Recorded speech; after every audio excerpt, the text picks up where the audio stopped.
అది గుర్తుపెట్టుకోవాలి మనం.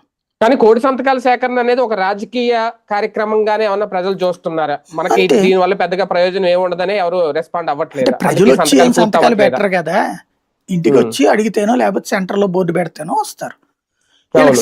సెంటర్ లో బోర్డులు పెట్టే ఫైనాన్షియల్ గా పెట్టేవాడే ఎవడు లేడు ఇప్పుడు లీడర్లు. అదే సందర్భంలో ధైర్యం చేసే కార్యకర్తలు కరువు అయ్యారు.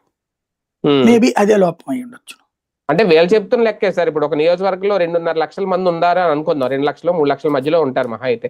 ఒక 50,000 పైన పెడితే వీళ్ళు అనుకున్నట్టు మొత్తం కోటి సంతకాల సేకరణ అయితే పూర్తి అవుతుంది అనేది.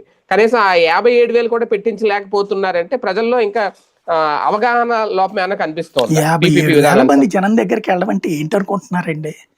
1000 మంది దగ్గరికి వెళ్ళండి చాలు. ఇవాళ హర్రీ బర్రీ లైఫ్ లో 1000 మందితో పెట్టుకున్నారు సార్ వీళ్ళు.